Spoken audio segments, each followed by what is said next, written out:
When I walked into the courtroom in my uniform, my wife chuckled, and her mother shook her head. Just a costume. She murked. The judge froze, his hand trembling as he whispered, "My God, is that really him?" Everyone turned and stared. Nobody knew who I really was until that day. I was halfway through mowing my lawn when the mailman decided to ruin my entire week, possibly my entire year, and if I'm being honest, maybe the rest of my natural life. The grass was that perfect height where you feel like a responsible homeowner instead of the guy whose yard looks like it's auditioning for a jungle documentary. And I was actually enjoying myself in that weird way men enjoy yard work. Mindless, sweaty, and blissfully free from human interaction. Then Jerry, the mailman who's been delivering bad news to this neighborhood since before I bought the place, came strolling up my driveway with this thick envelope that practically screamed, "Your life is about to get complicated," from 50 feet away. The thing had an official county seal stamped on it,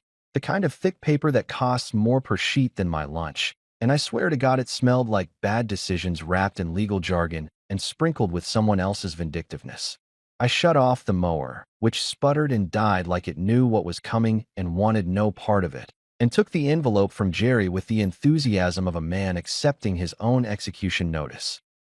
He gave me this sympathetic look that said he'd seen enough of these envelopes in his career to know they never contained good news, lottery winnings, or invitations to fun parties. "Hang in there, Miles," he said, which is mailman code for, "I'm so sorry, buddy, but I'm just the messenger. Please don't shoot me."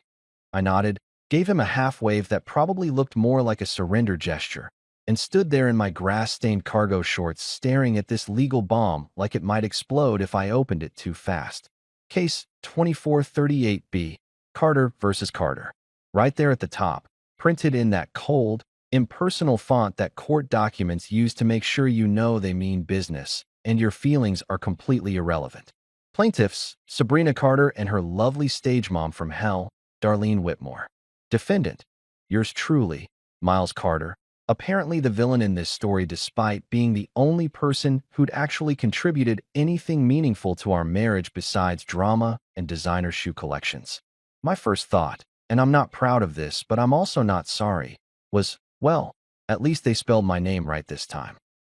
Because 6 months ago when Sabrina filed for separation, the paperwork had me listed as Miles with a Y, like I was some hipster barista with a man bun and opinions about artisanal coffee beans instead of a grown man who'd spent 12 years trying to make a marriage work with a woman who thought compromise meant I did whatever she wanted while she complained about it. The lawsuit, and yeah, they were actually suing me because apparently divorce wasn't enough drama for one lifetime, claimed I was guilty of property abandonment, which was so impressively wrong that I actually had to read it 3 times to make sure I wasn't hallucinating from heat stroke and lawnmower fumes. Property abandonment. The property in question? The house I was literally standing in front of, the house I'd built with my own 2 hands, and a construction crew I'd paid for with money from my Navy discharge settlement and years of working 16-hour days at my auto shop. The house that had my name on every single document, receipt, and mortgage payment for the last 8 years.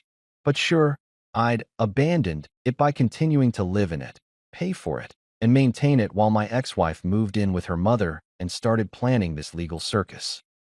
I took the envelope inside, walked past the living room that still had furniture I'd assembled myself because Sabrina always said we'd hire someone eventually, but never actually wanted to spend money on anything practical, and sat down at my kitchen table. This table, by the way, was solid oak, built by my grandfather, and had survived 3 generations of Carter family dinners, arguments, and apparently now legal warfare. I looked at the envelope, looked at the bottle of whiskey I kept in the cabinet for special occasions and terrible Thursdays, and made an executive decision that would have made my therapist proud if I actually had a therapist. I poured a generous amount of whiskey into my coffee mug, the one that said "World's Okayest Dad," even though I don't have kids, because Sabrina bought it as a joke about my parenting skills for Duke, my German Shepherd who's honestly got more common sense than most humans I know. Duke wandered into the kitchen right on cue, his nails clicking on the hardwood floor I'd refinished last spring, and gave me this look. You know the look I'm talking about. That specific dog expression that somehow communicates entire paragraphs of judgment and wisdom without a single word. His brown eyes locked onto mine with an intensity usually reserved for squirrels and the FedEx guy, and I could read his thoughts as clearly as if he'd spoken them out loud. "You married a mistake, didn't you?" I took a long sip of my whiskey-enhanced coffee, which tasted like regret and poor life choices with a hint of hazelnut creamer, and nodded at him.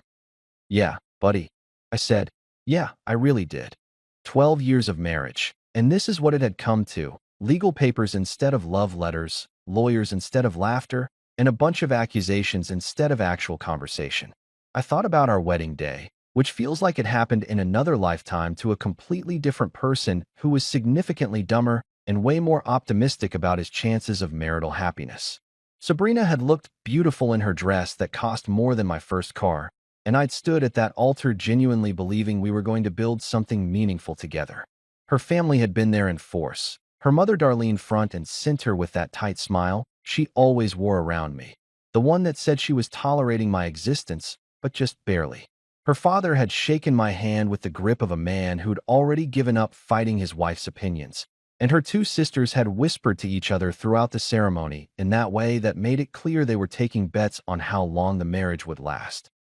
I flipped through the pages of the lawsuit, each one more ridiculous than the last, filled with words like petitioner and respondent and equitable distribution, that made me feel like I was reading a foreign language designed specifically to confuse and infuriate normal people. They wanted half of everything: the house, my business, my tools, probably my internal organs if they could figure out the legal precedent. According to their lawyers' flowery language and complete disregard for actual facts, I had somehow abandoned my responsibilities as a husband, failed to provide adequate support, and demonstrated a pattern of negligence that entitled Sabrina to compensation for her suffering. Her suffering. The woman who'd spent our entire marriage complaining about my job, my house, my friends, my dog, and apparently my entire existence, while contributing exactly $0 to our household income and -$dollars to our household happiness. Duke put his head on my knee, and I scratched behind his ears the way he liked,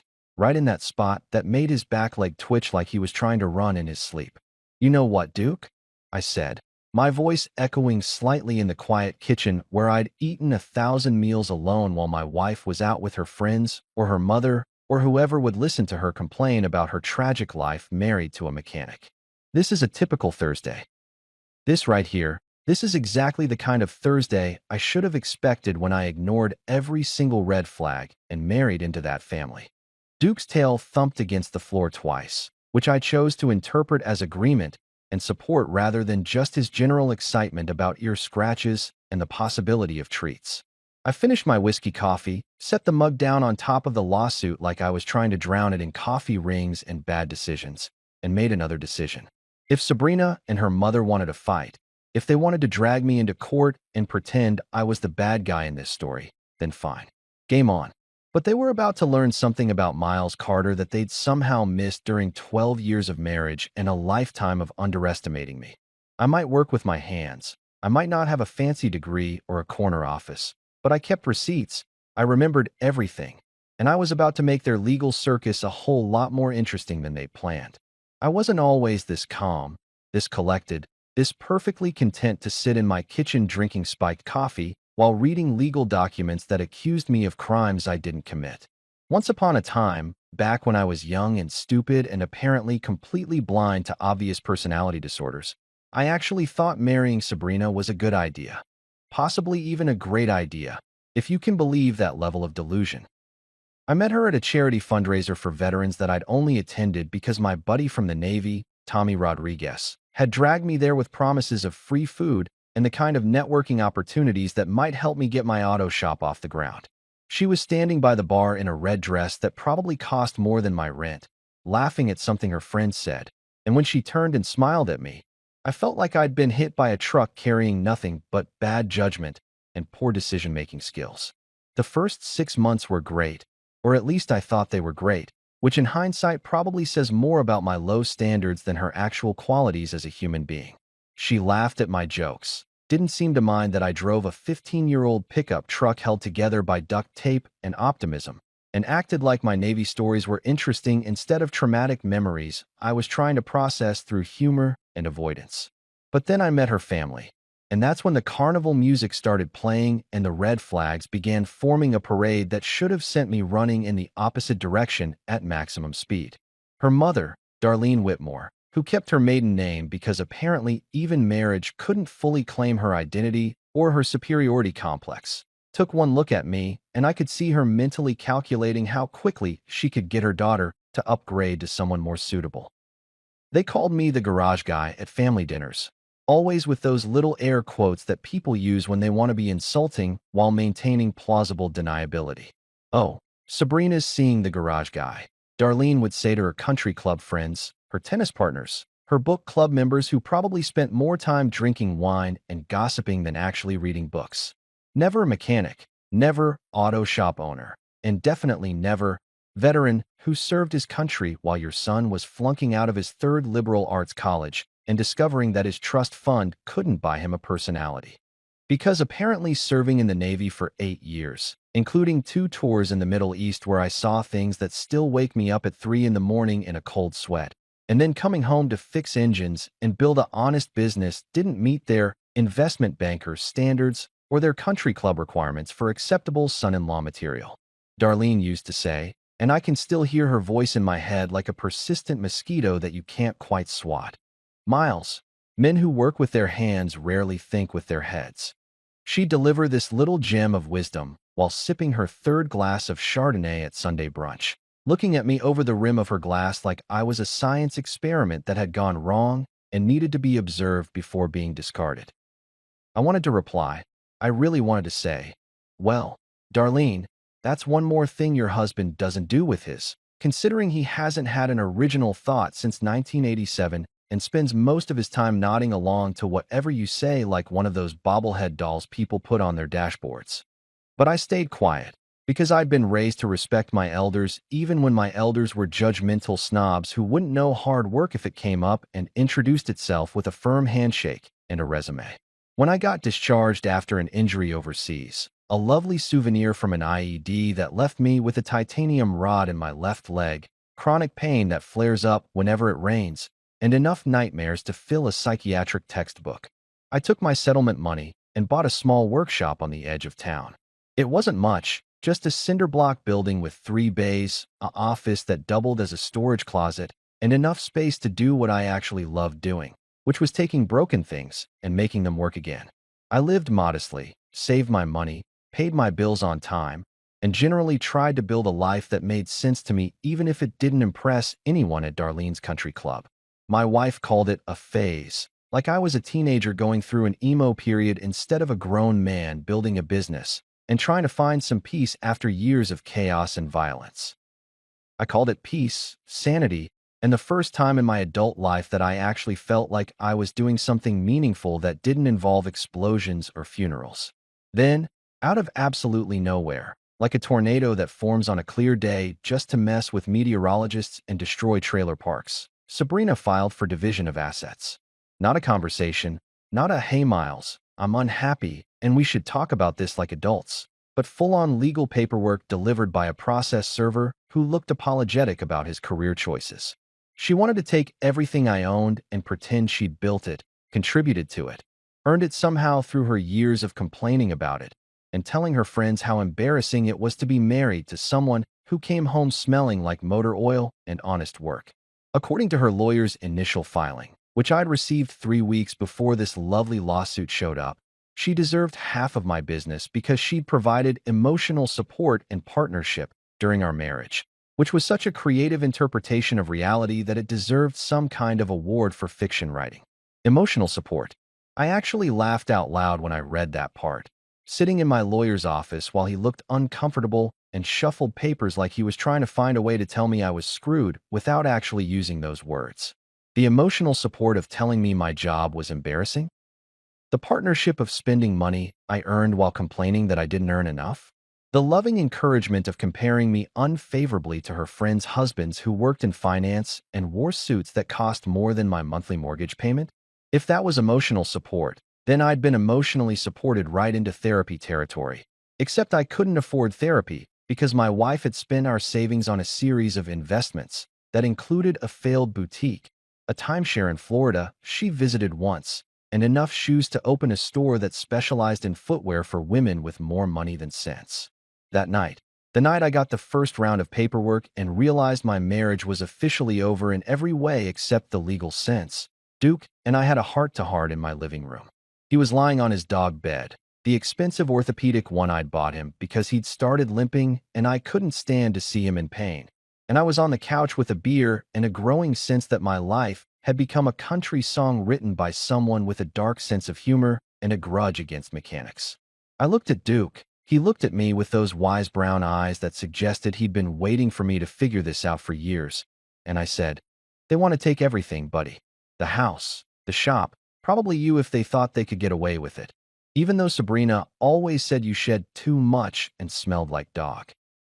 Duke barked once, sharp and clear, and somehow I knew exactly what he meant. It was the same bark he used when he saw a squirrel in the yard and wanted me to know that justice needed to be served, that some wrongs couldn't go unpunished, that sometimes you had to stand up and fight even when the odds seemed stacked against you. I took a long drink of my beer, let the cold liquid wash away some of the anger and frustration that had been building in my chest like pressure in a boiler, and nodded at him. "You're right," I said, my voice steady for the first time in hours. "You're absolutely right. Let's burn them with kindness and paperwork. Because here's the thing about being a mechanic, about working with engines and machines and systems that have to function perfectly or they fall apart. You learn to be meticulous. You learn to keep records, document everything, save every receipt, track every expense, and never assume that something will work just because it should. I had 8 years of mortgage payments, all from my account. I had business records showing every dollar I'd earned and where it had gone.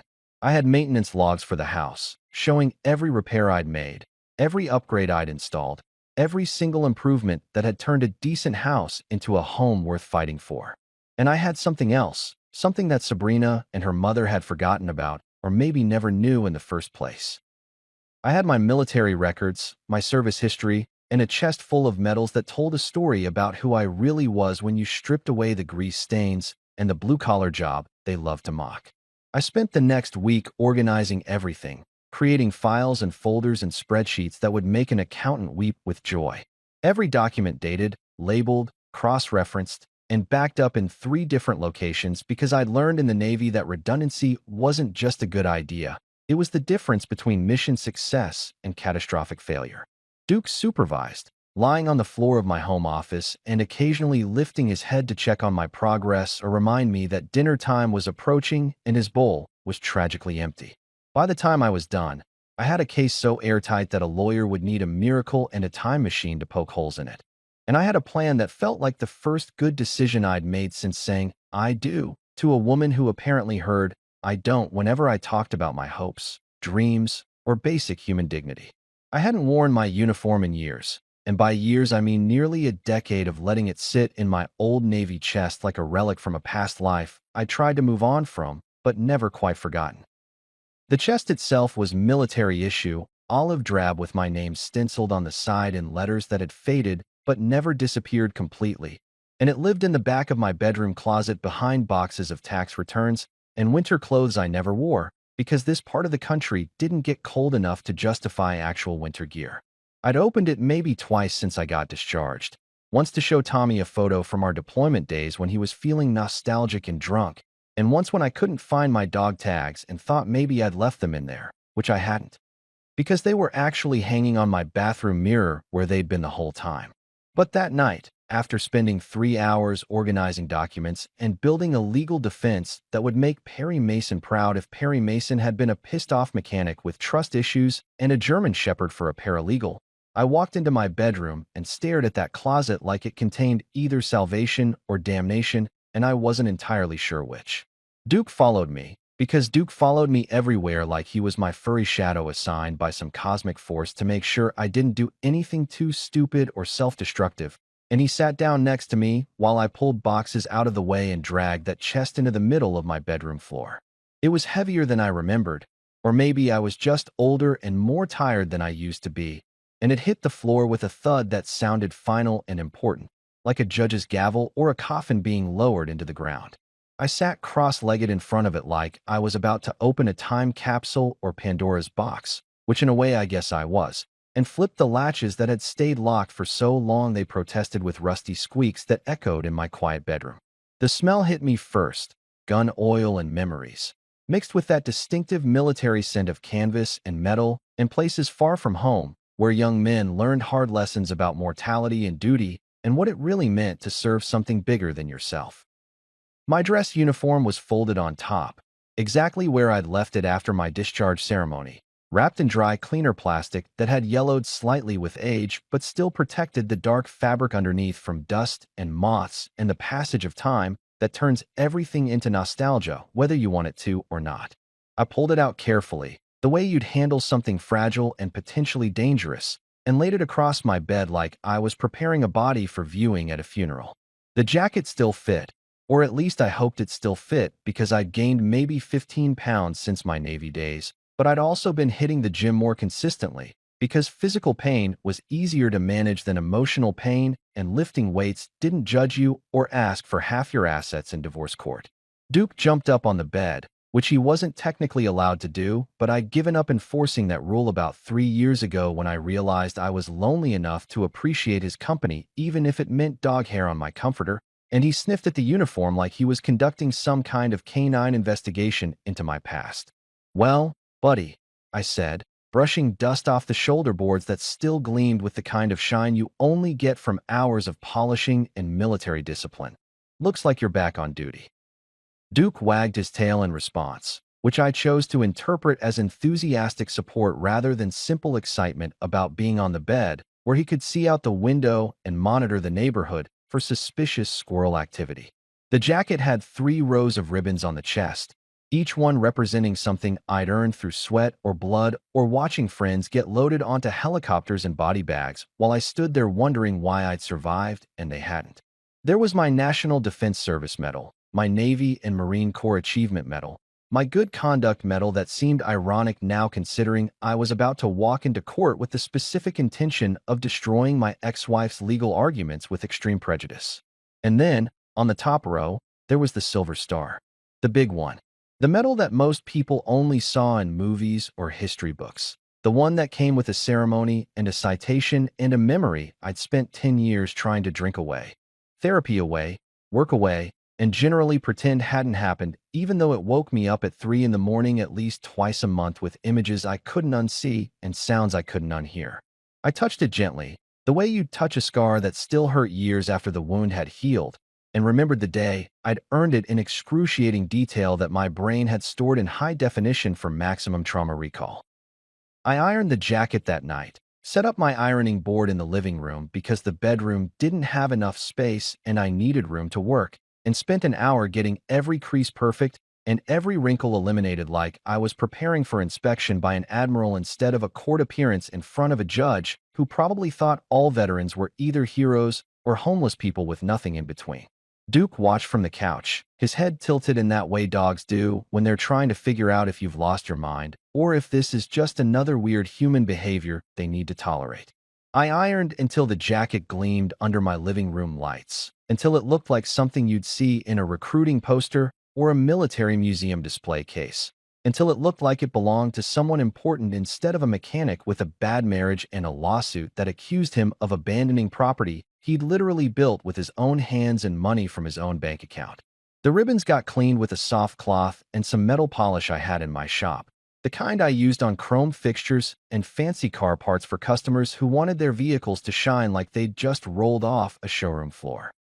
Each one got individual attention, careful polishing until they caught the light and reflected it back with the kind of brilliance that suggested they meant something, stood for something, represented sacrifices that people like Sabrina and her mother would never understand because they'd never sacrificed anything more significant than a parking spot at the mall or a table at their favorite overpriced restaurant. I pinned them back onto the jacket in precise formation, measured the spacing between each row with a ruler because military regulations didn't care that you'd been out for 10 years. They were etched into your brain like commandments handed down from on high. Sabrina used to tell people I'd done some light office work for the military at cocktail parties and family gatherings, which was such a spectacular revision of reality that it would have been funny if it wasn't so insulting to everyone who'd actually served. Light office work. Yeah, sure. If Office work means hauling survivors out of burning transport trucks in Yemen while taking small arms fire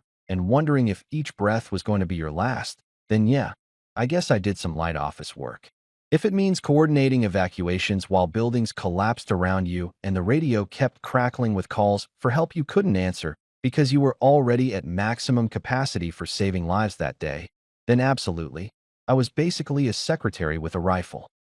She'd simplified my entire military career into something bland and unthreatening because the reality made her uncomfortable, because she didn't want to think about what I'd seen or done or survived, because it was easier to pretend I'd pushed papers in an air-conditioned office somewhere than to acknowledge that her husband had the kind of experience that left scars you couldn't see and medals you couldn't buy. I decided right there, standing in my living room at 11:30 at night with my uniform hanging perfect and pressed on a hanger hooked to my ceiling fan, that if I was going to court, I'd go in full honor, not half dignity. This wasn't about showing off or making a scene or trying to intimidate anyone with my service record like some kind of military peacock displaying feathers to attract mates or scare off predators. This was about showing up as my complete self, the version of Miles Carter that existed before Sabrina and her family spent 12 years trying to sand down my edges and make me fit into their narrow definition of acceptable manhood. Call it my version of dress code revenge, or call it finally having the courage to stop apologizing for who I was and what I'd done with my life before I made the catastrophic mistake of thinking love could bridge the gap between completely incompatible value systems. Duke barked once, sharp and approving, and I looked down at him with a smile that felt genuine for the first time in weeks. "You think the judge will appreciate the effort?" I asked him, and he wagged his tail twice, which in Duke language meant either absolutely yes or I have no idea what you're talking about, but I support you anyway, and also it's almost time for my evening treat. I gave him the treat because even in the middle of preparing for legal warfare you had to maintain some routines and make sure your dog knew he was appreciated. And then I stood there looking at that uniform hanging in my living room like a ghost from my past come back to haunt my present and maybe, just maybe, save my future from people who'd never understood me and probably never would. The courthouse smelled like old coffee and cheap perfume, mixed with that distinctive government building odor of floor wax, anxiety, and the crushed dreams of everyone who'd ever walked through those doors hoping for justice and settling for whatever the legal system felt like dispensing that particular day. I'd arrived early because the Navy had drilled punctuality into my soul so deep that being on time felt late and being early felt barely acceptable. And I sat in my truck in the parking lot for 20 minutes just breathing and trying to remember that this was just another mission, just another operation that required planning and execution and the ability to stay calm when everything around you was designed to make you panic. Duke was at home because they didn't allow emotional support animals in courtrooms unless you had official paperwork and 3 months to process the request through whatever bureaucratic nightmare handled those things. But I'd given him extra treats before I left and promised I'd be back soon with good news, or at least interesting stories. My uniform felt strange after all these years, like wearing someone else's skin or stepping into a photograph of yourself from a different lifetime, when you had different priorities and fewer regrets. The jacket was a little tight across the shoulders because apparently I'd been stress eating more than I realized, and lifting weights doesn't actually make you smaller, but it still fit well enough that I didn't look like a kid playing dress-up in his father's clothes. The ribbons caught the morning sunlight coming through my truck window, each one a small rectangle of colored fabric that represented hours or days or months of my life that I'd never get back and wasn't entirely sure I'd survived as intact as everyone seemed to think. I checked myself in the rearview mirror one last time, adjusted my cover. That's a hat for you civilians who don't speak military, and walked toward the courthouse entrance with the kind of purposeful stride you develop after years of marching in formation and pretending you know where you're going even when you're completely lost.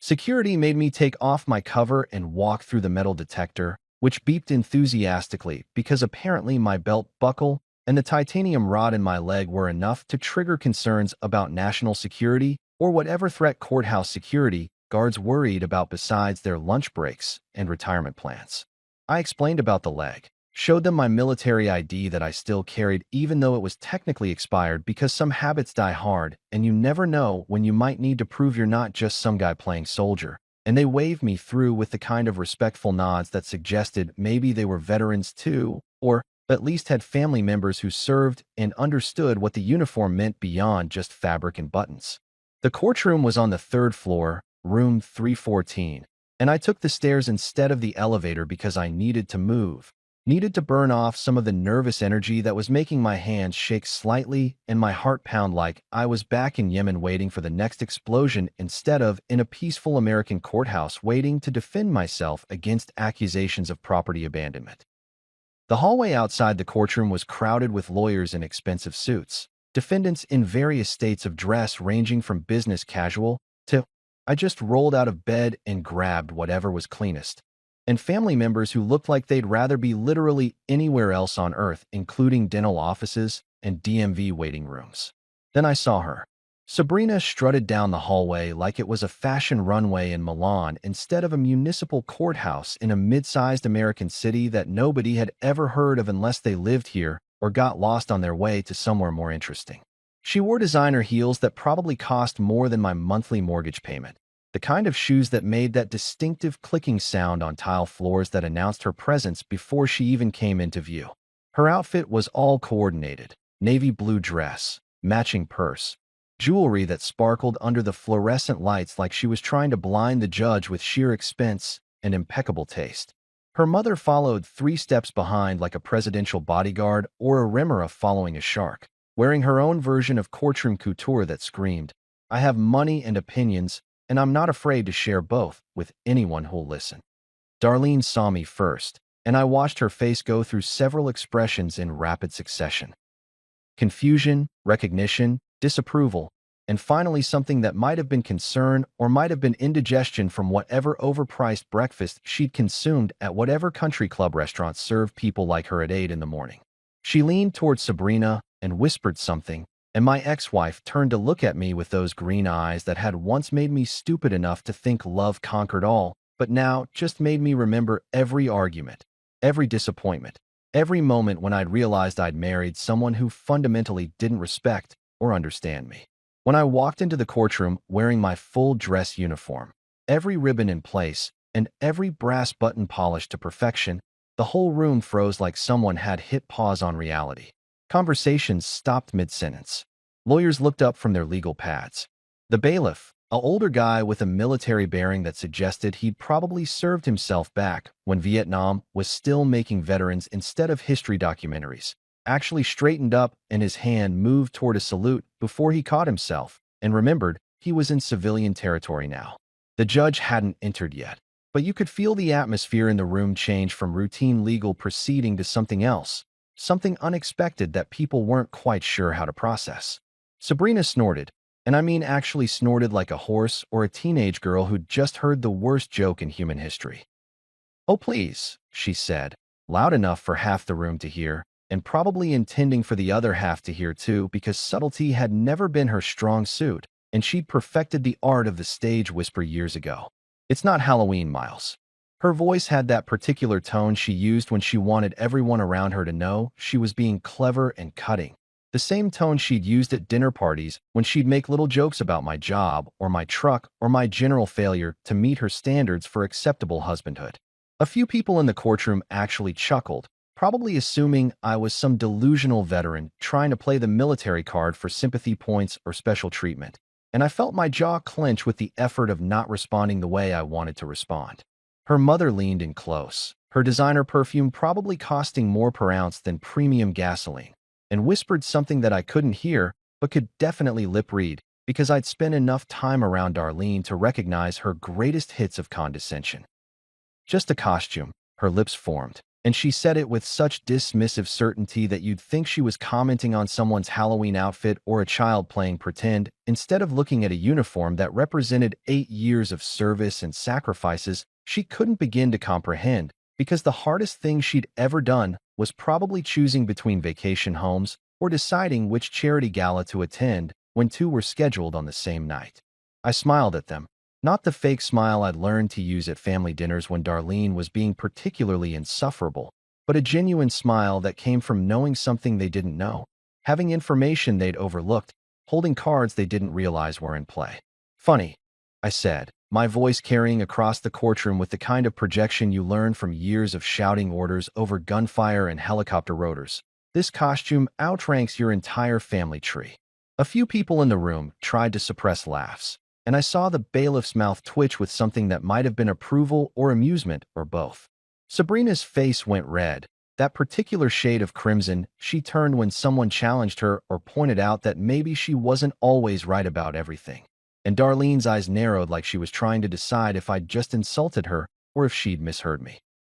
Then the bailiff called out, "All rise," in that official voice that government employees use when they want you to know they have authority and you need to respect it, and everyone in the courtroom stood up like we were in church or at a military formation. The judge walked in, a man in his early 60s with gray hair and reading glasses perched on his nose, wearing the standard black robe that made all judges look like they were either about to dispense wisdom or audition for a role in a legal drama. He settled into his chair, arranged his papers on the bench in front of him with the meticulous care of someone who'd done this thousands of times, and looked up to scan the courtroom and see who was about to waste his time with whatever domestic dispute or civil case was on the docket for this particular Tuesday morning. His eyes moved across the room in a practiced sweep, the kind of visual inspection that takes in everything and misses nothing, and then they landed on me. He froze. Actually froze, his hand stopping mid-reach for his gavel, his mouth opening slightly like he'd just seen something that defied explanation or challenged everything he thought he knew about reality. He stared at my uniform, at the ribbons on my chest, at the silver star that sat on the top row gleaming under the courtroom lights like a small beacon of credibility and service. His hand actually trembled slightly as he adjusted his glasses, leaned forward to get a better look, and then whispered something that I barely heard but definitely caught. "My God, is that really him?" Sabrina's smirk, that confident expression she'd worn since we walked into the courthouse like she already knew how this was going to end, and it ended with her getting everything she wanted plus damages for emotional distress, faded faster than her Botox injections would wear off. She looked at me, then at the judge, then back at me again like she was trying to solve a puzzle that had suddenly grown extra pieces she didn't remember ordering. Her mother grabbed her arm, probably trying to provide support or solidarity or whatever wealthy women provide each other when things don't go according to plan, and I just stood there at attention because old habits die hard, and when a superior officer looks at you like that, you stand up straight and wait for orders even if you've been out of the military for a decade, and technically nobody outranks you anymore except maybe your conscience and your dog. Their lawyer started his performance like he was auditioning for a legal drama on basic cable, the kind of show where everyone wears expensive suits and delivers dramatic monologues while inspirational music plays in the background and justice always prevails in the last 5 minutes before commercial break. His name was Richard Thornton, though he introduced himself as R. Bradford Thornton III, because apparently 3 generations of Richards wasn't enough and they needed to add extra syllables to justify the hourly rate he probably charged for breathing in the general direction of legal documents. He wore a charcoal gray suit that looked like it cost more than my truck, cufflinks that caught the light every time he gestured dramatically, and that particular breed of confidence that comes from winning cases against people who can't afford lawyers as expensive as he was.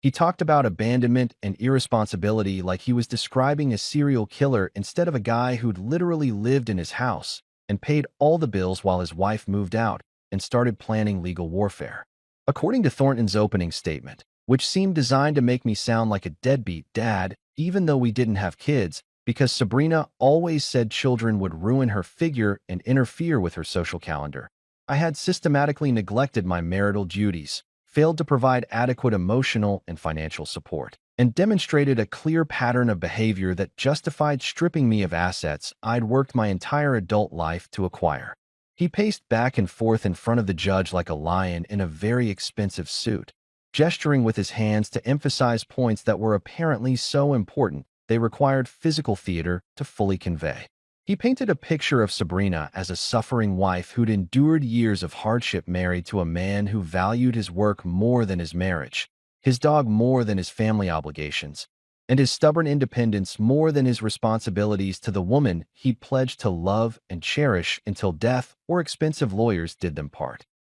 I sat there listening to this creative fiction, wondering if we were talking about the same marriage, the same woman who'd spent our entire relationship complaining about everything from my job to my friends to the way I folded laundry, because apparently there was a wrong way to fold towels, and I discovered every single one of them. He conveniently left out the part where she'd contributed exactly $0 to our household income, spent money like it grew on trees in our backyard, and treated me like an embarrassing accessory she'd accidentally purchased and couldn't return without admitting she'd made a mistake. The judge listened with that patient expression judges develop after years of hearing people lie, exaggerate, and creatively interpret reality to suit their legal strategies. He took notes occasionally, nodded when Thornton made what probably seemed like valid points if you didn't know the actual truth behind them, and generally maintained the kind of professional neutrality that made it impossible to tell if he was buying any of this performance or just waiting for it to end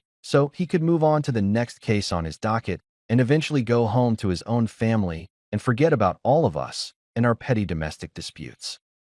When Thornton finally finished his opening statement, which felt like it lasted longer than some of my Navy deployments, he sat down next to Sabrina with the satisfied expression of someone who'd just delivered a masterpiece and expected applause, critical acclaim, and maybe an Emmy nomination for outstanding performance in a family court drama. Sabrina leaned over and whispered something to him, probably congratulating him on painting me as a villain or asking if they could add more charges like breathing too loud or having the audacity to defend myself against false accusations. Darlene sat in the row behind them looking smug, like she'd just won a tennis match at the country club or successfully returned something to Nordstrom without a receipt. The judge cleared his throat, adjusted his glasses again in that way that suggested he was about to say something important or at least something he wanted us to pay attention to, and looked directly at me. "Commander Carter," he said, and I swear to God the temperature in the courtroom dropped about 10 degrees as those two words hung in the air like a grenade with the pin pulled.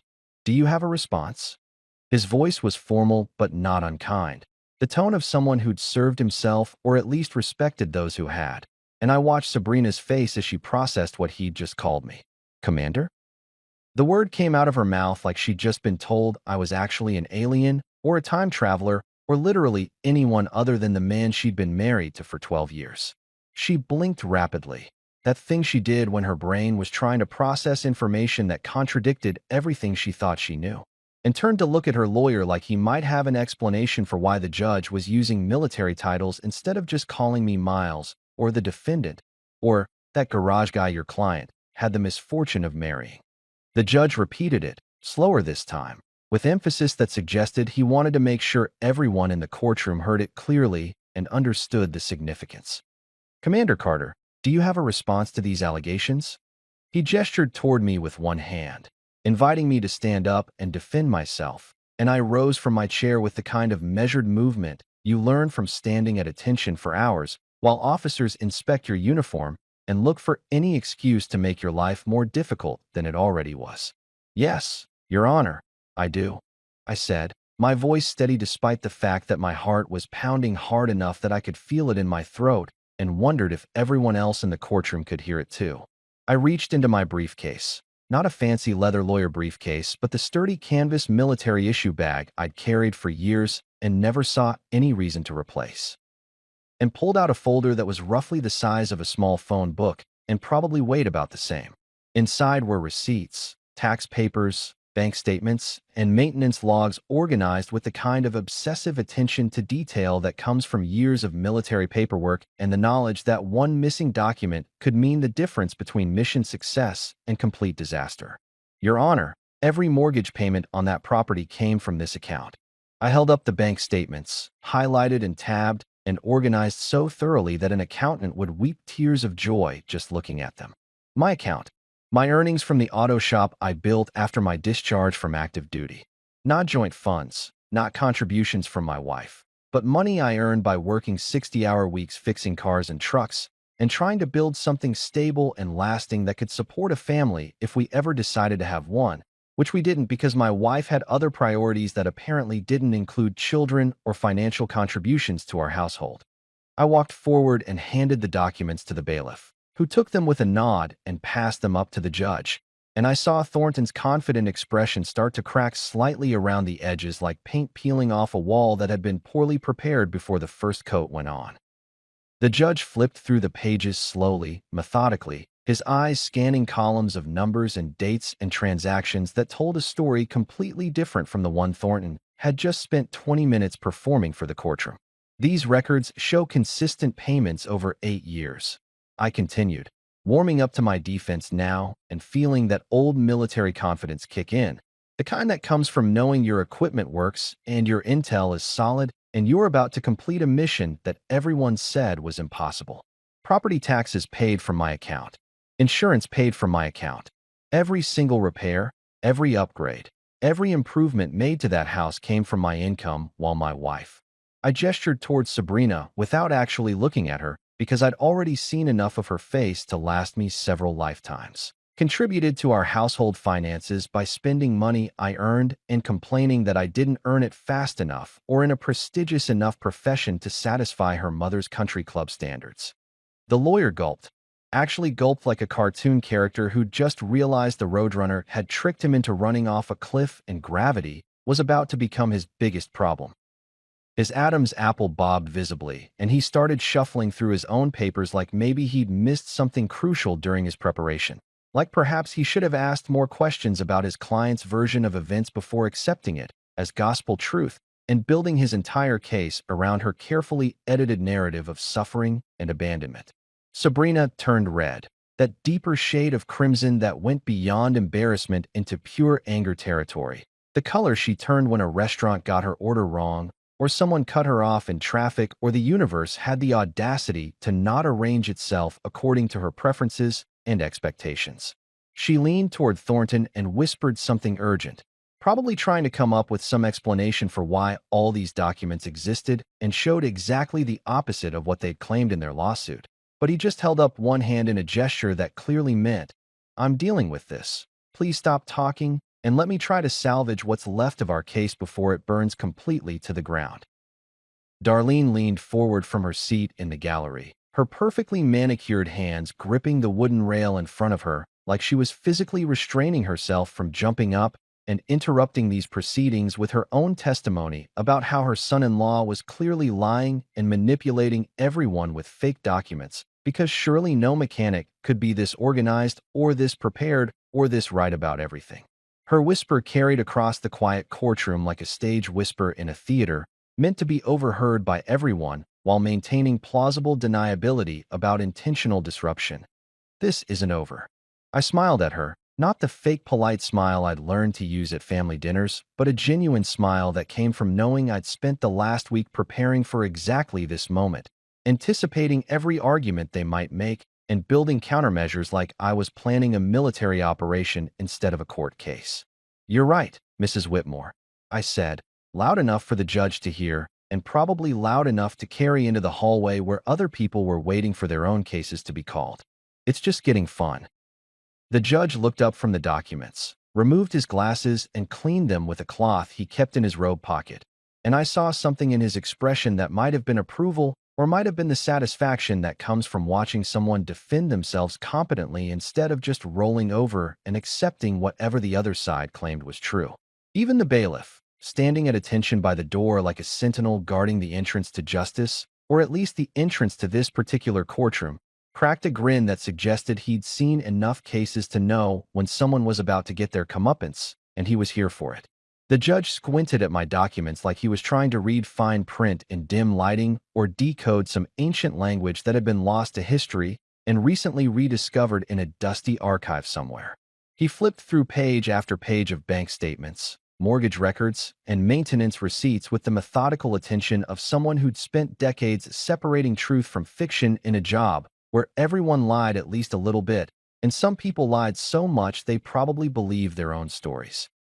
Then he looked up at me, really looked at me instead of just glancing in my general direction, and his eyes moved from my face to the ribbons on my chest and back again like he was solving a puzzle or confirming a suspicion that had been forming in his mind since I first walked into his courtroom, wearing a uniform most people only saw on Memorial Day parades and military funerals. Commander Carter, he said slowly, emphasizing each syllable like he was making absolutely certain everyone in the courtroom heard him correctly and understood the significance of what he was about to ask. Are you the same officer who received the Silver Star for leading the Al Huda rescue mission? His voice had changed from professional neutrality to something else, something that sounded almost like reverence, or at least deep respect mixed with curiosity, and maybe a hint of disbelief that someone with that kind of service record was standing in his courtroom defending himself against property abandonment charges filed by an ex-wife who apparently didn't know or didn't care who she'd been married to for 12 years. Sabrina blinked like someone had just slapped her across the face with a cold fish or told her that everything she believed about reality was actually wrong, and she needed to recalibrate her entire understanding of the universe. Rescue what now?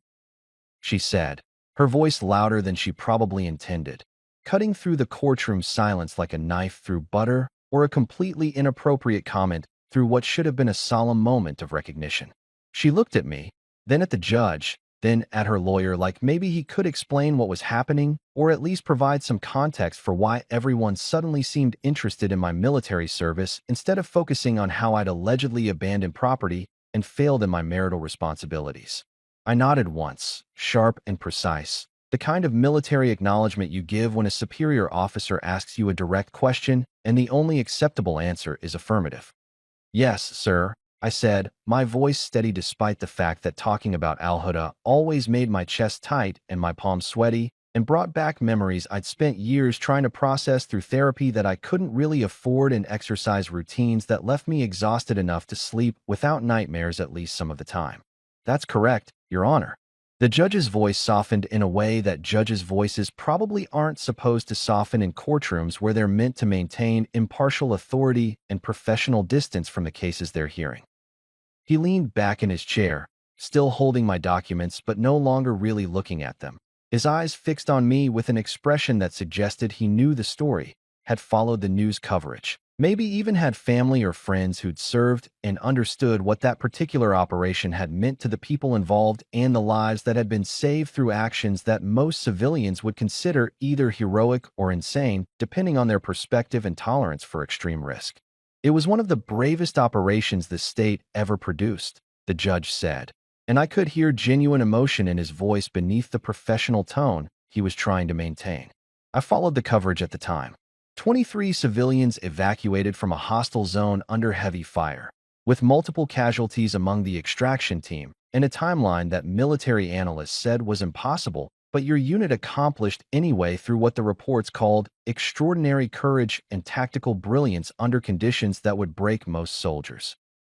Suddenly, the courtroom looked less like a battlefield where I was fighting for my house and my dignity, and more like a movie premiere I hadn't auditioned for, hadn't asked to be in, and definitely didn't want to star in because I'd never been comfortable with attention or recognition for things I'd done because they needed doing and someone had to do them, and I happened to be there with the training and the responsibility and the inability to leave people behind even when staying meant probably dying alongside them. People in the gallery were murmuring to each other, probably wondering who I was and why they hadn't heard about this before and whether this changed their assessment of the case they'd been watching unfold like courtroom entertainment during their own waiting time. My wife sat there completely still, mascara starting to run slightly at the corners of her eyes even though she wasn't crying, just sitting in shocked silence while her perfectly constructed narrative about her husband the garage guy collapsed around her like a house built on sand during a hurricane. Her mouth was slightly open in that expression people get when their brain is trying to process information that contradicts everything they thought they knew, and the cognitive dissonance is so severe that their face just sort of freezes while their neurons fire desperately, trying to reconcile old beliefs with new facts. She was realizing, probably for the first time in our entire relationship, that the man she'd mocked for years, the husband she'd introduced at parties as someone who worked with cars, in that dismissive tone that suggested it was barely a step above unemployment, the person her mother had called the garage guy, with such contempt that it became a nickname in her family, had actually saved lives she'd only seen on CNN during her morning routine, while sipping overpriced coffee and scrolling through social media on her phone. The man who came home smelling like motor oil and honest work had once run into burning vehicles while bullets flew overhead and explosions turned night into day, coordinating evacuations and making split-second decisions that meant the difference between families reuniting or bodies being shipped home in flag-draped coffins. I could see her mentally reviewing every conversation we'd had about my service. Every time I tried to talk about my experiences, and she'd change the subject because it made her uncomfortable or wasn't interesting enough compared to discussing her friends' vacation plans or the latest drama at her book club that never actually read books. Every family dinner where I'd been introduced as someone who fixed cars for a living while my actual accomplishments went unmentioned because they didn't fit the image her mother wanted to project about the kind of men her daughters married. Every argument where she'd implied I wasn't ambitious enough or successful enough or impressive enough by her family's standards while my medals sat in a box in the closet gathering dust because I didn't need external validation from people who measured worth in country club memberships and vacation homes. Thornton, the three-named lawyer who'd been so confident 20 minutes ago when he was painting me as an irresponsible deadbeat, now looked like he wanted to crawl under the table and disappear into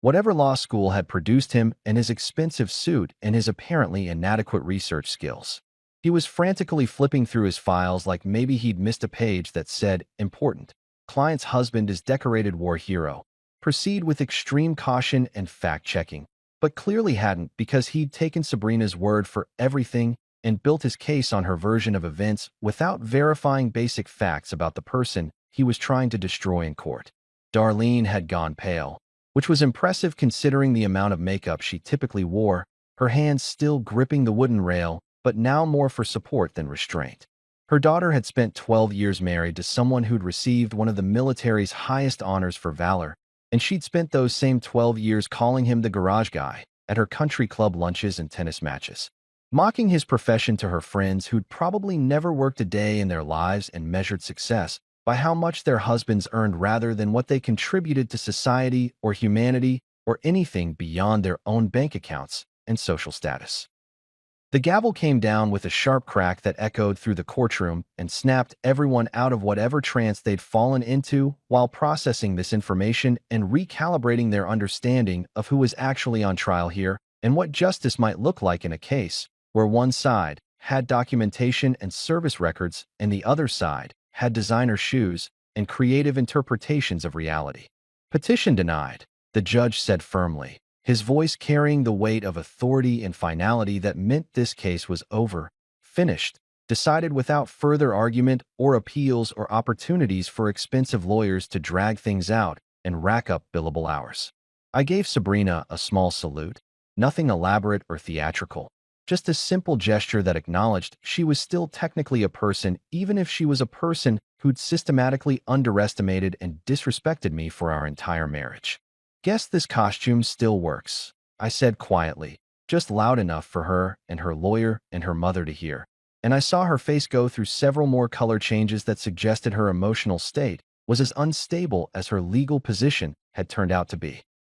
The courtroom started to empty, people filing out to deal with their own cases or get back to their lives that didn't involve watching a mechanic in a military uniform dismantle his ex-wife's lawsuit with receipts and service records and the kind of preparation that comes from years of military training and an obsessive attention to detail. The bailiff caught my eye as I packed up my documents and gave me a subtle nod that suggested respect or approval or maybe just appreciation for someone who'd done their homework and shown up prepared instead of hoping the judge would feel sorry for them and rule based on emotions rather than facts. Sabrina sat motionless at the plaintiff's table while her lawyer gathered his papers with the defeated energy of someone who'd just lost a case he'd thought was a guaranteed win and was probably reconsidering his career choices or at least his client screening process. Her mother had finally released her death grip on the wooden rail and was staring at me with an expression I couldn't quite read. Shock, maybe, or embarrassment.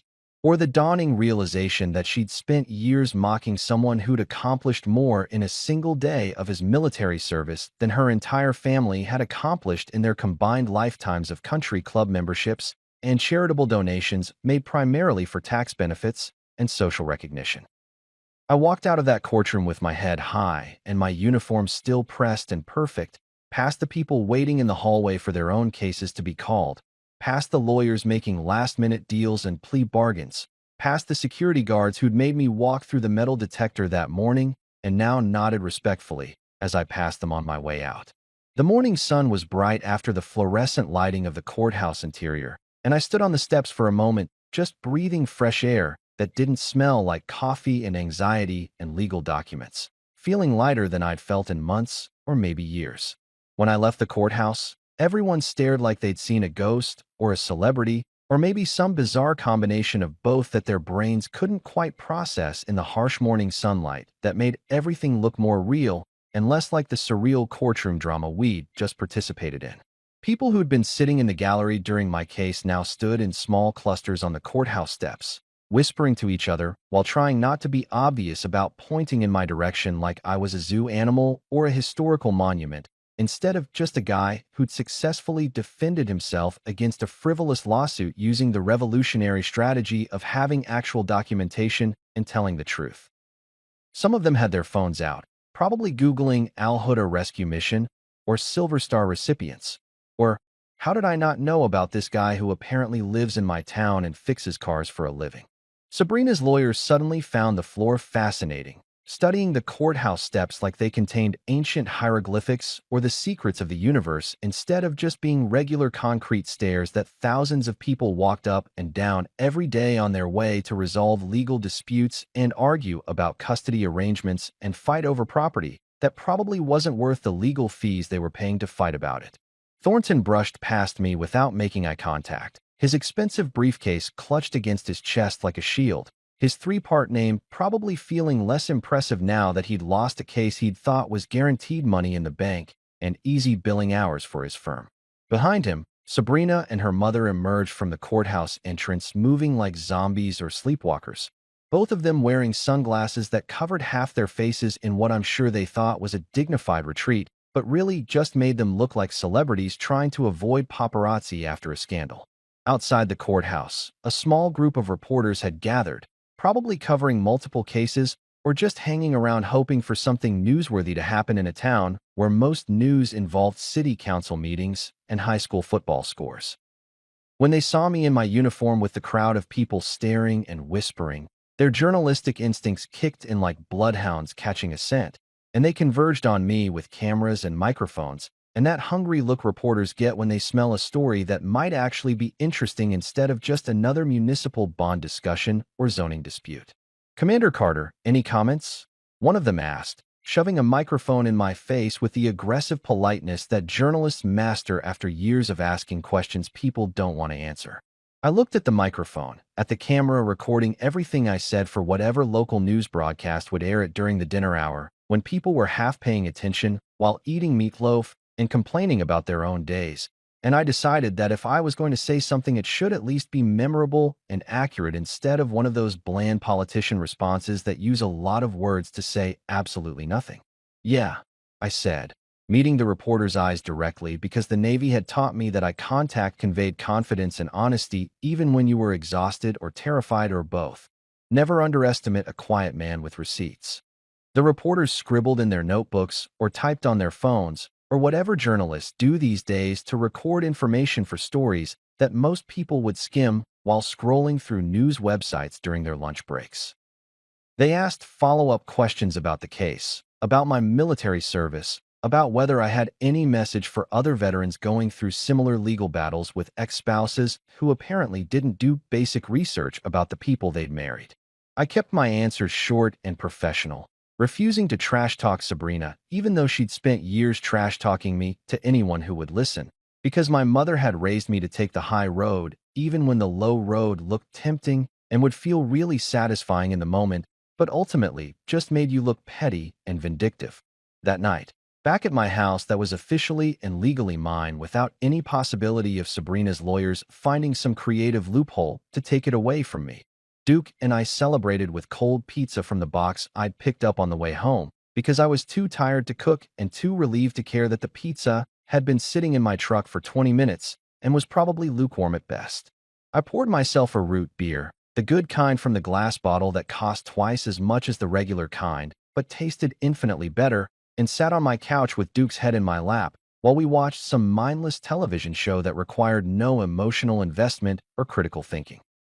I looked at the uniform hanging over the chair where I'd draped it after changing back into jeans and a t-shirt, relieved to be out of the formal attire that made me feel like I was on duty instead of relaxing in my own home with my dog and my pizza, and my complete lack of legal obligations to someone who'd never appreciated me anyway. The ribbons caught the light from the television, small rectangles of color that represented chunks of my life I'd never get back. Experiences that had shaped me into someone who kept receipts and told the truth, and didn't back down when people tried to take what belonged to him through legal intimidation and creative accusations. I thought about my old crew from the Navy, Reyes, O'Hara, Jenkins, the guys who never made it back from deployments that were supposed to be routine until they weren't, whose names were now engraved on memorials that their families visited on holidays, and whose faces I still saw sometimes in dreams or in random moments when something triggered a memory I'd been trying to file away in whatever mental storage space held traumatic experiences you couldn't quite forget or fully process.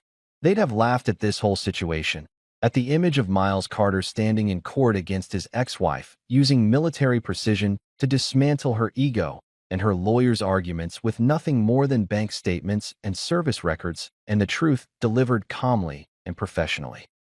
Reyes would have made some joke about how I'd finally found a mission worthy of my strategic planning skills, suggesting that perhaps the Navy had overtrained me for civilian life, and now I was applying counterinsurgency tactics to divorce court like some kind of legal special forces operator. O'Hara, who'd always been the quiet one until he had a few beers and then became the loudest storyteller in any room, would have wanted every detail of the courtroom scene. Would have made me recreate Sabrina's face when she realized her husband wasn't just some garage guy, but someone who'd earned medals and saved lives and had a service record that commanded respect from judges and strangers alike. Jenkins, who died 3 weeks before his discharge date in an accident that still made me angry years later because he'd survived 2 deployments and was supposed to go home to his wife and his kid and his plans for a normal civilian life that would never include explosions or violence or sleeping with one eye open, would have been proud. He'd always said I was too organized for my own good, that my obsessive record-keeping and attention to detail made me seem paranoid or obsessive-compulsive, but that someday it would pay off in ways I couldn't predict. Carter, he'd said once while we were sorting through supply inventories that nobody else wanted to deal with, you keep track of everything like you're building a case against the universe. Someday that's going to save your ass when everyone else is scrambling to prove they did what they said they did. He'd been right, in a way he'd never lived to see, in a courtroom he'd never visit, in a civilian legal battle that had nothing to do with military service except that military service had taught me the skills I needed to win it. I raised my root beer bottle toward the uniform hanging on the chair, toward the memory of guys who weren't here to celebrate with me, toward the ghost of my younger self who'd enlisted thinking he'd serve his country and come home unchanged and had learned the hard way that service changes everyone and some changes are permanent and some losses never stop hurting no matter how many years pass. Yeah, they'd be proud, I said out loud to Duke, who wagged his tail in agreement or maybe just in response to my voice breaking the silence of the living room where we sat surrounded by evidence of my victory and my survival and my stubborn refusal to let people who'd underestimated me for years take away what I'd built through hard work and sacrifice. Duke licked my hand, which was his way of saying he was proud too, or that he loved me unconditionally regardless of my legal victories or military service, or possibly just that he wanted another piece of pizza crust and was willing to provide emotional support in exchange for food.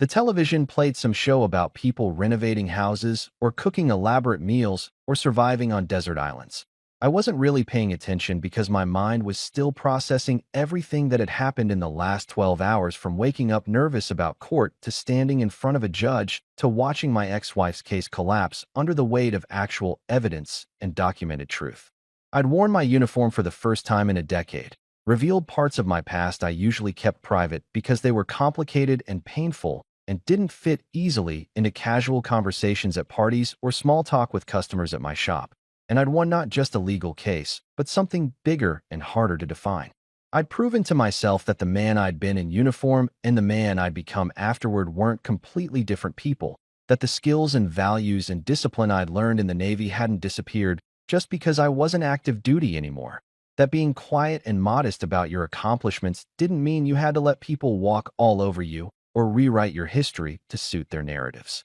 The garage guy had turned out to be a commander, the mechanic had turned out to be a decorated veteran, and the husband who'd allegedly abandoned his responsibilities had turned out to be the only person in the marriage who'd actually kept receipts and told the truth and built something worth protecting.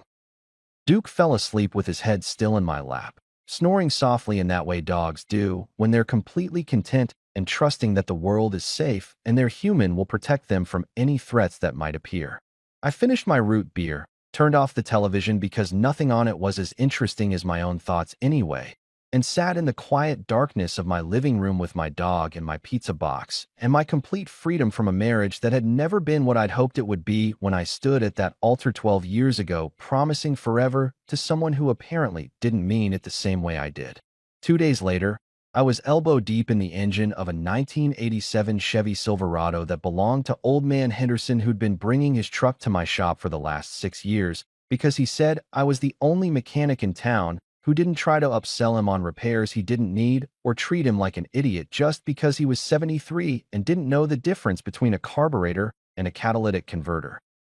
The radio in my shop was playing classic rock, something by Lynyrd Skynyrd that made working on engines feel almost meditative. And I was focused on replacing a timing belt that should have been replaced about 20,000 miles ago when I heard footsteps on the concrete floor and looked up to see Sabrina leaning against the doorframe of the bay like she was posing for a photo shoot instead of visiting her ex-husband's grimy auto shop that she'd always refused to visit during our marriage because she said it was depressing and smelled like failure mixed with motor oil. She was wearing sunglasses even though she was indoors, and the lighting in my shop was fluorescent and industrial rather than bright sunshine. Those oversized designer frames that covered half her face and probably cost more than the timing belt I was installing. Her outfit was casual by her standards. Jeans that probably had a designer label sewn into the pocket, a white blouse that looked like it required dry cleaning and careful handling, shoes that were definitely not appropriate for an auto shop floor covered in oil stains and metal shavings,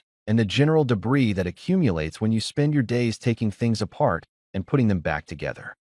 She looked tired, or maybe hungover, or maybe just exhausted from the hangover of humiliation that comes from having your entire narrative about your life and your marriage demolished in public by a man you'd spent years underestimating and dismissing as unambitious. "You didn't have to embarrass me," she said, her voice carrying that particular tone of wounded pride mixed with accusation that suggested somehow I was the villain in this story instead of the guy who'd been sued for allegedly abandoning property he actually owned and maintained while she'd been living rent-free in her mother's guest house planning legal strategies with expensive lawyers who apparently didn't believe in fact-checking. She said it like showing up to court with documentation and telling the truth was some kind of betrayal rather than basic legal defense, like I should have just rolled over and let her take everything, because that would have been more polite or more gentlemanly or more in line with her expectations about how our divorce should proceed. I wiped my hands on a shop rag that was already so dirty that adding more grease to it made no practical difference. Looked at her standing in my doorway backlit by the morning sun coming through the shop entrance, and replied with a calmness I'd learned from years of dealing with difficult customers and hostile situations where losing your temper only made things worse. "Oh, trust me, you did that yourself."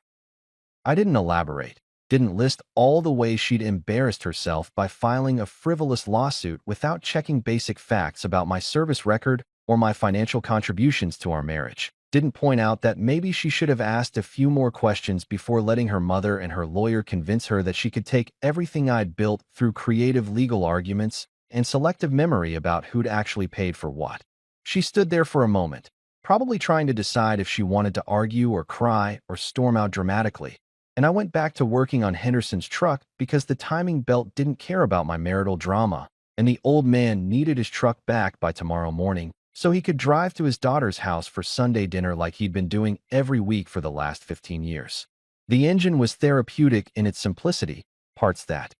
went together in specific ways, problems that had logical solutions, work that produced visible results and satisfied customers who actually appreciated what you did for them instead of making you feel like your contributions were never quite good enough or impressive enough by whatever arbitrary standards they'd invented. Her mom called later that afternoon, Right when I was finishing up the Silverado and getting ready to move on to a brake job on a Honda Accord that belonged to a schoolteacher who'd apologized profusely for not being able to afford the dealership prices and seemed genuinely grateful when I quoted her something reasonable instead of trying to extract every possible dollar from someone who was clearly struggling to make ends meet on a teacher's salary. Darlene's number showed up on my phone screen, and I considered not answering because talking to my ex-mother-in-law had never been enjoyable even during the good years of my marriage when we were all pretending to be a functional family unit. But curiosity got the better of me, and I wanted to hear what possible justification she could offer for the courtroom disaster her daughter had orchestrated with her blessing and probably her financial backing. "Miles," she said when I answered, her voice dripping with that fake sweetness she used when she wanted something or was trying to manipulate someone into feeling guilty about not doing what she wanted them to do. "Forgiveness is divine." She said it like she was quoting scripture or offering profound wisdom instead of just trying to guilt-trip me into feeling bad about defending myself successfully against false accusations that could have cost me my house and my business and everything I'd worked for since leaving the Navy, with a titanium rod in my leg and nightmares that sometimes made sleep feel more dangerous than staying awake. I leaned against my workbench, looked at the Honda Accord waiting for brake work, and laughed. Not a mean laugh, but a genuine expression of amusement at the sheer audacity of someone who'd spent years mocking me calling now to lecture me about forgiveness and divine virtues. "So is paying your own legal fees, Mrs. Whitmore," I said, my voice cheerful in a way that I knew would irritate her more than anger would, because anger suggested she'd gotten to me, while cheerfulness suggested I couldn't care less about her opinions or her attempts at manipulation. "Maybe you and Sabrina can meditate on that divine truth while you figure out how to cover the costs of a lawsuit that had no basis in reality and collapsed the moment someone asked for actual evidence." She sputtered something about respect and family and how I'd always been ungrateful for the way they'd welcomed me into their lives, which was such a creative rewriting of history that it deserved its own place in the fiction section of whatever library collected stories about delusional people who believe their own propaganda.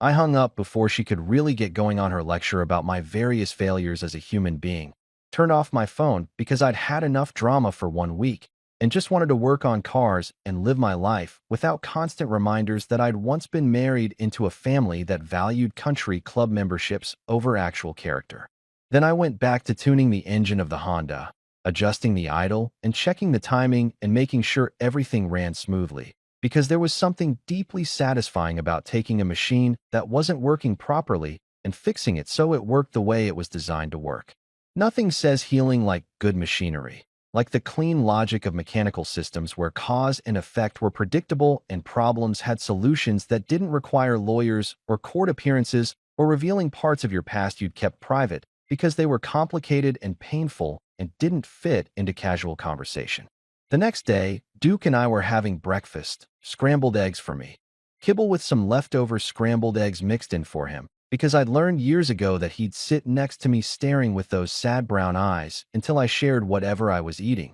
when my neighbor Jerry knocked on my door, holding the local newspaper folded under his arm. "Thought you'd want to see this," he said with a grin that suggested he'd already read whatever article he was about to show me and found it entertaining or impressive or both. The headline ran across the top of the local news section in bold letters that were bigger than usual, suggesting the editor thought this was actually newsworthy instead of just filler between advertisements for furniture stores and car dealerships. "Local veteran outsmarts ex-wife in court." Below it was a photo they'd pulled from somewhere, probably military records or an old news article about the Al Huda rescue mission, showing me in my dress uniform looking younger and more optimistic about the future than I'd felt in years. The article itself was surprisingly fair and accurate, covering the basic facts of the case without too much editorial commentary, mentioning my Silver Star and my service record and the judge's obvious respect for someone who'd served honorably and then built a civilian life without asking for special treatment or using his military service as a get-out-of-jail-free card. I read it twice while my coffee got cold and Duke finished his breakfast, and then looked up hopefully for more eggs that I didn't have because I'd already given him half of mine. Jerry was still standing in my doorway grinning like he'd just delivered news of a lottery win or a presidential pardon. clearly pleased to be associated with someone who'd made the local paper for something other than a DUI or a zoning violation. "Pretty impressive, Miles," he said, and I could tell he meant it because Jerry didn't usually offer compliments unless he actually meant them. Unlike people who threw around praise like confetti at a parade without really caring whether their words had any actual meaning or value. Duke and I framed it, partly as a joke and partly because it felt like marking a moment in my life when things had shifted from being constantly on the defensive about who I was and what I'd accomplished to actually being recognized for telling the truth and standing up for myself with documentation and dignity. I hung it on the wall of my shop office, right next to my business license and my various certifications for automotive repair, where customers could see it if they happened to look around while I was writing up estimates or explaining what work their vehicles needed and why it would cost what it cost, and no, I couldn't do it cheaper without compromising quality or using inferior parts that would just fail again in 6 months. The article became a minor conversation starter with customers who'd been coming to my shop for years, but never really asked about my background or my life before I opened the business, and became known primarily as the mechanic who did good work at fair prices and didn't try to screw people over just because he could. They'd glance at the framed newspaper article, make some comment about it, and suddenly I'd find myself having actual conversations instead of just transactional exchanges about oil changes and brake pads and check engine lights that could mean anything from a loose gas cap to catastrophic engine failure requiring thousands of dollars in repairs. A week later, my ex-father-in-law, who'd always been the quiet one, the guy who sat at family dinners nodding while his wife held court and made pronouncements about everyone's life choices like she was some kind of domestic empress, showed up at my shop unannounced. Robert Whitmore had always seemed like a decent man trapped in a life he'd stopped fighting against somewhere around his 30th birthday, back when he realized that disagreeing with Darlene cost more energy than just agreeing and going along with whatever she decided was best for everyone. He walked into my shop bay carrying 2 coffees from the decent place downtown, not the chain stuff, but the local roaster that actually cared about beans and brewing, and he shook my hand with a firm grip that surprised me. "I didn't know you'd done all that," he said softly, gesturing vaguely in a way that encompassed my military service, the courtroom victory, and probably everything else his family had missed or ignored during 12 years of calling me the garage guy. His voice had genuine regret in it, the kind you hear from people who've realized they missed something important while they were busy looking in the wrong direction or listening to the wrong people. I shrugged, accepting the coffee he offered because free coffee is always appreciated and also because the gesture felt genuine rather than manipulative. "You weren't supposed to. Real service doesn't come with press releases." He nodded, standing there in awkward silence for a moment like he wanted to say more but didn't quite know how. Before leaving, he paused at the bay door and turned back. "You handled yourself like a gentleman. Wish I could say the same for my wife." I chuckled, surprised by his honesty. "It's never too late to defect, sir." He laughed all the way to his truck, a real laugh that echoed across my parking lot. For once, it felt like someone in that family actually saw me. Months passed. The house was mine again, quiet, peaceful, full of Duke's snores and Freedom's echo. One day I got a letter from the local high school asking if I'd speak for Veterans Day. I stood before those students and said, "Honor isn't medals. It's doing the right thing even when everyone laughs at you." I didn't mention the courtroom, but I didn't have to. They understood. When I came home, the sun was setting behind my porch, painting everything gold and orange like some postcard you buy at a gas station, but somehow more real because it was mine and nobody could take it.